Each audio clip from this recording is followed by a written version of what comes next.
Hello दोस्तों, FDAT YouTube channel में आपका स्वागत है। और हम लेके चल रहे हैं technical helper previous year paper question series, जिसके अंदर आपको फ़ायदा होगा सभी परीक्षाओं के अंदर।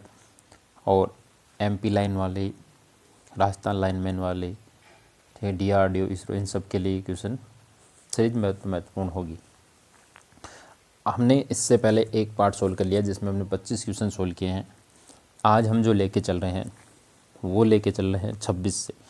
देखो, NiFe सेल का इलेक्ट्रोलाइट कैसे होता है। मतलब ये है, जो NiFe का मतलब होता है वो होता है निकिल आयरन सेल। ठीक है, निकिल आयरन सेल की बात कर रहा है ये। अब इसके अंदर पूछ रहा है कि इसके अंदर इलेक्ट्रोलाइट किस प्रकार का उपयोग किया जाता है। तन्नु गंधक H2SO4, जो हमारी क्या होती है, लेड एसिड बैटरी होती है। कौन सी होती है? लेड एसिड बैटरी होती है। तनु KHO का मतलब होता है पोटेशियम, ठीक है, पोटेशियम हाइड्रो ऑक्साइड, ठीक है। तनु NHO या फिर HCl, इनमें से कोई नहीं। तो इसका जो राइट आंसर हो जाएगा वो हो जाएगा बी इज राइट आंसर। तनु पोटेशियम हाइड्रोक्साइड प्रयोग किया जाता है जो निकल आयरन सेल होता है उसके अंदर। एक CRO की एक्स प्लेट के किस किस द्वारा संचित की जाती है? Sawtooth wave, square wave, sinusoidal wave, triangle waver, या तो C या फिर D। जो इसके अंदर होता है जी, इसके अंदर क्या होता है कि एक्स प्लेट होती है और एक होती है वाई प्लेट, ठीक है। तो इसकी बात कर रहा है कि एक्स प्लेट पे क्या होता है, तो साटूथ वेव होती है। तो A is right answer. Next question की ओर आगे बढ़ते हैं। क्वेश्चन नंबर देखो हमारा कौन सा है, 28 नंबर क्वेश्चन। क्वेश्चन नंबर 28 कह रहा है कि कौन सा LED अदृश्य प्रकाश उत्सर्जित करता है। ठीक है, कौन सा LED अदृश्य प्रकाश उत्सर्जित करता है, जिसके अंदर फास्फोरस आधारित LED, laser LED, back layer LED, tricolour LED, infrared LED। तो जो LED होती है अदृश्य प्रकाश उत्सर्जित, तो वो जो LED प्रकाश उत्सर्जित करती है वो करती है इंफ्रारेड LED। LED की फुल फॉर्म होती है लाइट इमिटिंग डायोड। आगे देखो 29 नंबर, निम्नलिखित में से किसे यूनिवर्सल बायस भी कहा जाता है। ठीक है, यूनिवर्सल बायस का मतलब है सार्वभौमिक। तो एमीटर बायस को, वोल्टेज डिवाइडर बायस को, बेस बायस को, कलेक्टर बायस को, इनमें से कोई नहीं। तो इसका जो राइट आंसर हो जाएगा वो होगा वोल्टेज डिवाइडर बायस। तो इसका 29 का आंसर क्या होगा, B is right answer. Next question की ओर आगे बढ़ते हैं। क्वेश्चन नंबर हमारा 30 देखो क्या है। 30 ये कह रहा है पी प्रकार का अर्धचालक तैयार करने के लिए डोपिंग के लिए निम्नलिखित में से कौन सा पदार्थ प्रयोग किया जाता है। एक होता है पी प्रकार और दूसरा होता है एन प्रकार। ठीक है, क्या होता है, एन प्रकार का। ठीक है, दो प्रकार के होते हैं। तो ये पूछ रहा है पी प्रकार का। तो पी प्रकार के अंदर जो होता है वो होते हैं, मैं बता देता हूँ आपको कि गैलियम, इंडियम, ठीक है, एल्यूमिनियम, ये सब होते हैं। तो अब इनमें से देख लो कौन सा है, arsenic, antimony, phosphorus, cadmium, indium. तो इसका जो राइट आंसर हो रहा है वो क्या है, इंडियम। ठीक है, जो किसके अंदर है, पी प्रकार के पदार्थ के अंदर होता है। तो इंडियम है। बाकी जो शेष बचे हैं दो और ये दो, ये प्रकार कौन से हैं, एन प्रकार के। ठीक है, कौन से हैं, एन प्रकार के पदार्थ होते हैं। नेक्स्ट क्वेश्चन की ओर आगे बढ़ते हैं। क्वेश्चन नंबर हमारा 31, ठोस पदार्थों के लिए ऊर्जा बैंड किसका परिणाम होता है। ओम का नियम, पॉलीएक्सुअल का सिद्धांत, बोहर का सिद्धांत, हेइजेनबर्ग का अनिश्चितता का सिद्धांत, इन सभी। तो इसका जो राइट आंसर हो जाएगा वो हो जाएगा पॉलीएक्सुअल का सिद्धांत। नेक्स्ट क्वेश्चन की ओर आगे बढ़ते हैं। FET में लगभग कितना वोल्टेज ऑफसेट होता है। 0 volt, 0.2 volt, 0.6 volt, 1.1 volt, 1.3 volt. तो जो फील्ड इफेक्ट ट्रांजिस्टर होता है, ठीक है, फील्ड इफेक्ट ट्रांजिस्टर की जो ऑफसेट वोल्टेज होती है वो होती है 0। तो ए इज़ राइट आंसर। क्या हो जाएगा, A is right answer. Next question की ओर आगे बढ़ते हैं। देखो एक मिनट, नेक्स्ट क्वेश्चन है हमारा 33 नंबर। देखो, यदि एक ओमीटर, ठीक है, क्या है, एक ओमीटर में जिसमें रीडिंग व्यावहारिक रूप से तुरंत शून्य पर चली जाती है और कैपेसिटर की जांच करते समय वही रहती है। ठीक है, थोड़ा सा छोटा कर लेते इसको। वहीं रहती है। तो कैसे कैपेसिटर कैसा होता है, ठीक है, कैपेसिटर किस प्रकार का होता है, मतलब कहने का मतलब ये है कि यदि एक ओममीटर का तुरंत शून्य चली जाती है तो किस स्थिति में उसका वो होता है, लीकेज में, ओपन सर्किट में, अच्छी हालत में, शॉर्ट सर्किट में, या तो ए या बी। तो किसके अंदर आपको देखने को मिलता है कि उसकी तुरंत शून्य रीडिंग हो जाती है, तो किसके अंदर होती है, शॉर्ट सर्किट की कंडीशन के अंदर क्या हो जाता है, ओममीटर जो दर्शाता है वो क्या दर्शाता है, शून्य दर्शाता है। नेक्स्ट क्वेश्चन की ओर आ गया है, देखो कि मेगर करंट कॉइल की संख्या कितनी होती है, 1 2 3 4 और 5, ठीक है। तो मेगर के अंदर जो कॉइलों की संख्या होती है वो कितनी होती है, 1 होती है। कितनी कॉइल, कॉइल भी किसकी बात कर रहे हैं, करंट कॉइल की। नेक्स्ट क्वेश्चन की ओर आगे बढ़ते हैं। क्वेश्चन नंबर हमारा देखो 35 नंबर, देखो क्या कह रहा है। 35 नंबर क्वेश्चन है आपका कि नियंत्रण स्प्रिंग के लिए निम्नलिखित में से कौन से पदार्थ को प्राथमिकता दी जाती है। नियंत्रण स्प्रिंग का मतलब होती है वो किसकी बनी होती है, सिलिकॉन, ब्रोंज की, फास्फोर ब्रोंज की, जर्मन सिल्वर की, प्लेटन सिल्वर की, एल्यूमिनियम की। तो जो स्लिपिंग होती है, ठीक है, नियंत्रण स्प्रिंग जो भाई ये आपका मीटर है और इस मीटर के अंदर ये संकेतक लगा होता है। इस संकेतक को चलाने के लिए धुतूर होते हैं, एक तो जो ज्वेल बेरिंग पे टिके होते हैं, तो इसको चलाने के लिए जो किसका स्प्रिंग का प्रयोग करते हैं, तो उस स्प्रिंग किसकी बनी होती है, फास्फोरस ब्रोंज की बनी होती है। नेक्स्ट क्वेश्चन की ओर आगे बढ़ते हैं। देखो क्वेश्चन क्या कह रहा है कि डीसी मोटर में छूट-फूट हास्य को मापने के लिए निम्नलिखित में से कौन से परीक्षण प्रयोग किया जा सकता है। Field test, brake test, Swinburne test, running down test, ये सभी। तो जो फील्ड टेस्ट के लिए प्रयोग किया जाता है, मतलब एक डीसी मोटर के लिए जो प्रयोग किए जाते हैं वो किया जाता है रनिंग डाउन टेस्ट, ठीक है। कौन सा किया जाता है, running down test. Next question की ओर आगे बढ़ते हैं। क्वेश्चन नंबर देखो 37, डीसी मशीनों में निम्नलिखित में से कौन सा परीक्षणों में कम से कम 2 मशीनों की आवश्यकता होती है। Brake test, retardation test, back to back test, Swinburne test, dielectric test. तो इसका जो राइट आंसर हो जाएगा वो हो जाएगा बैक टू बैक टेस्ट का प्रयोग किया जाता है। नेक्स्ट क्वेश्चन की ओर आगे बढ़ते हैं। क्वेश्चन नंबर हमारा 38, देखो 38 नंबर क्वेश्चन क्या कह रहा है। क्वेश्चन 38 कह रहा है कि डीसी मोटर को फुल लोड गति 1000 आरपीएम और गति विनियम 90% है, तो नो लोड गति क्या होगी, ठीक है। मतलब सबसे पहले तो ये देखो कि वोल्टेज रेगुलेशन जो होता है हमारा, ठीक है, वोल्टेज रेगुलेशन उसका फॉर्मूला क्या होता है, VFL माइनस VNL बटा VNL इंटू 100, ये होता है।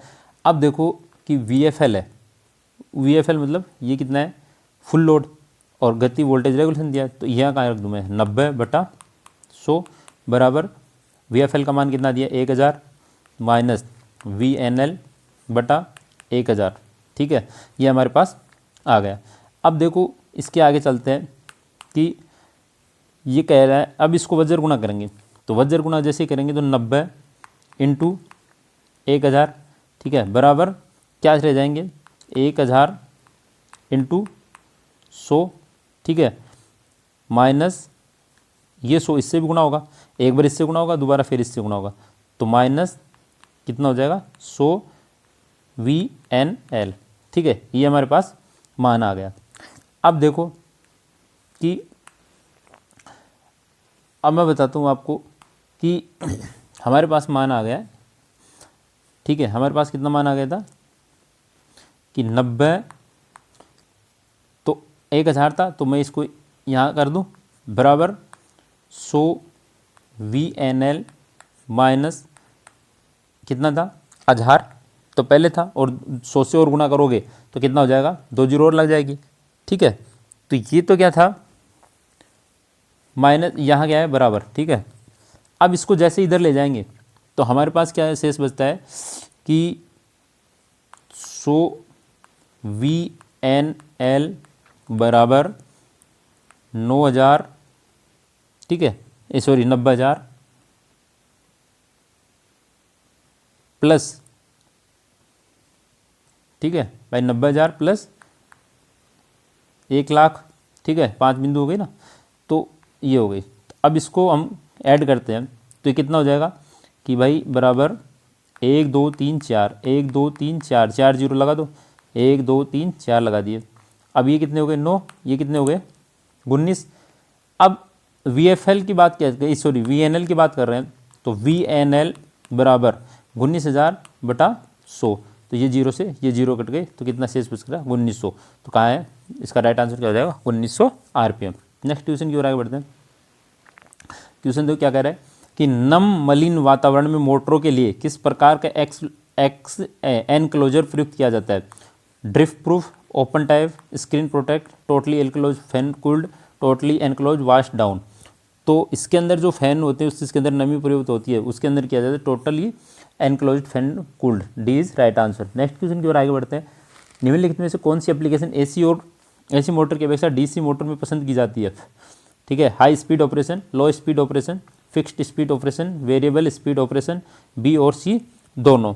तो इसका जो राइट आंसर हो जाएगा वो हो जाएगा variable speed operation. Next question की ओर आगे बढ़ते हैं।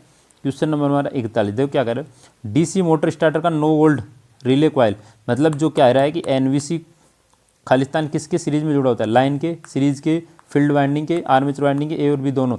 देखो जो डीसी शंट मोटर का स्टार्टर होता है, ठीक है, हम किससे चला मानते हैं कम इसको 3 पॉइंट स्टार्टर से, किसको 3 पॉइंट स्टार्टर से मानते हैं। और 3 पॉइंट स्टार्टर के अंदर जो फील्ड कॉइल जुड़ी होती है वो एनवीसी के सीरीज में जुड़ी होती है। तो सी इज राइट आंसर।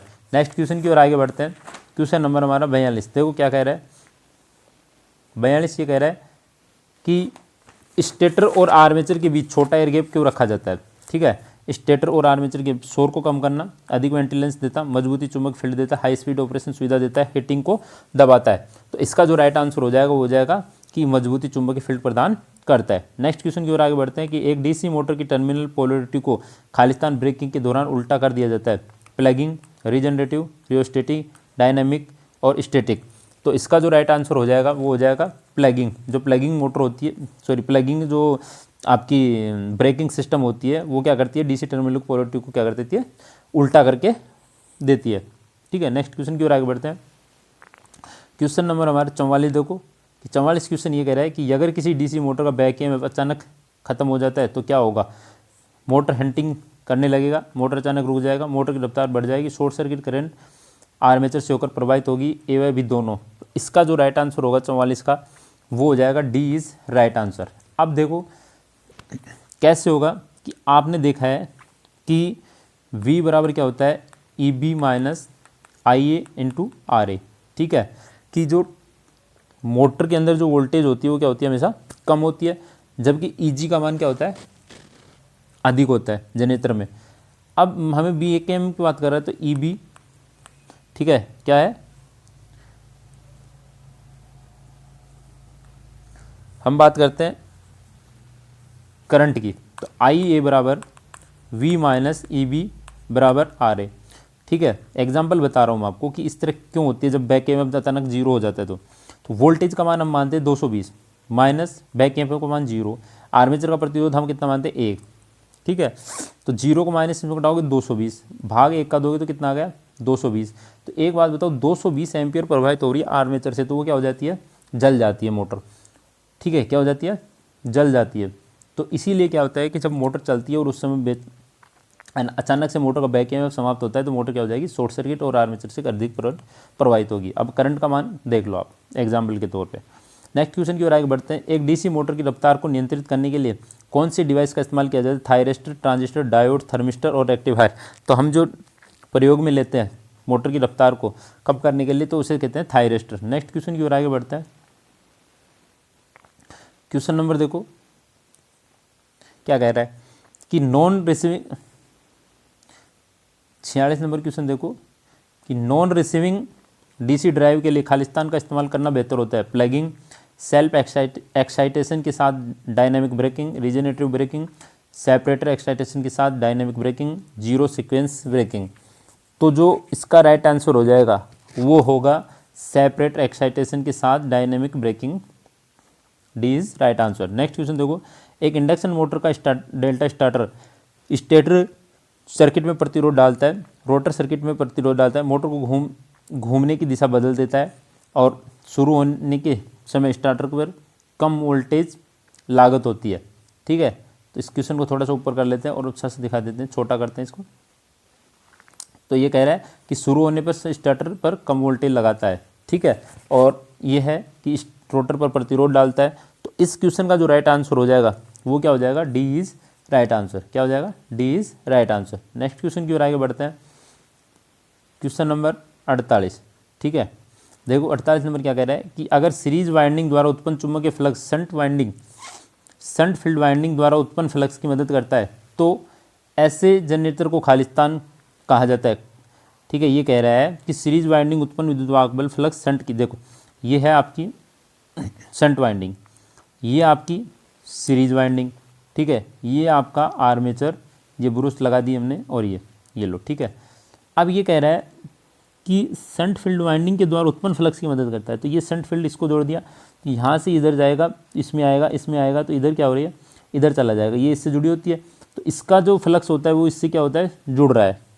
ठीक है, तो इसे कहते हैं कम्प्यूलेटिव कंपाउंड जनरेटर। क्या कहते हैं, कम्प्यूलेटिव कंपाउंड जनरेटर।